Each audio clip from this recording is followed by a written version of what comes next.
बिहार में जो मुख्यमंत्री का शपथ समारोह हुआ था उसमें कई ऐसे लोगों को मंत्री पद दे दिया गया जिन्होंने आज तक ना तो चुनाव लड़ा ना वो कभी जनता के बीच में आया। पहले एक कहावत चली थी कि सिर्फ राजा का बेटा राजा नहीं बन सकता, कोई भी बन सकता है, लेकिन अब वो कहावत गलत साबित होती नजर आ रही है और ये हमारे बिहार का दुर्भाग्य है।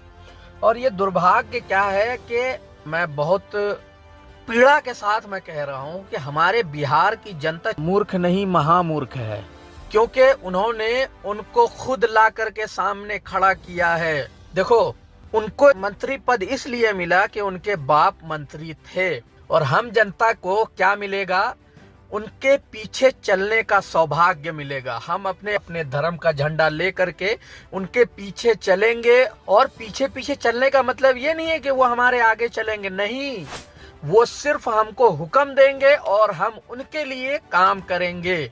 ना तो वो कभी हमारे किसी भी धर्म के किसी भी प्रचार में वो सामने आएंगे, किसी भी मुद्दे में ना ये मंत्री ना ये मंत्री के बच्चे कभी भी हमारे किसी भी कार्य में वो हमारे सामने आएंगे। और अभी इसमें कुछ लोग ये बात कहेंगे कि अभी जो हिंदू यात्रा निकली थी बागेश्वर धाम वाले बाबा के साथ में, उसमें भी जितने लोग आए थे संजय दत्त के अलावा, उनमें से सबके ऊपर में करप्शन का आरोप है।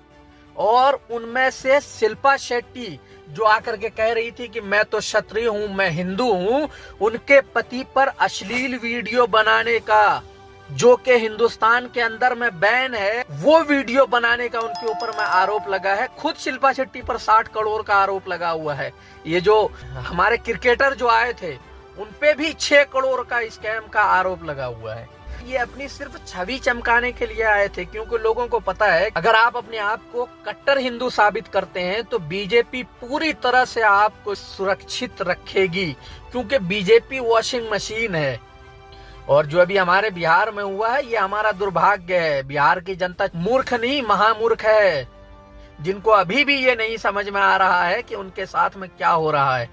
हिंदुस्तान के अंदर में जिस तरह से इस वक्त राजनीति चल रही है, यकीन मानो कि जिस तरह से कुत्तों को घसीट करके बंद किया जा रहा था, वो वक्त आने वाला है। वो चाहे बिहार हो, वो चाहे हिंदुस्तान का कोई सा भी राज्य हो, थोड़े दिन के बाद में 10 साल 5 साल के बाद में वो वक्त आएगा कि हिंदुस्तान की जनता अगर कोई भी आवाज उठाने की कोशिश भी करेगी तो उन कुत्तों से बदतर उसकी जिंदगी कर दी जाएगी। वक्त है, सुधर जाओ, अपने धर्म का झंडा लेकर के आगे बढ़ो, लेकिन अंधभक्ति के साथ में नहीं। अपने धर्म को फैलाओ, अपने आप को शिक्षित करो।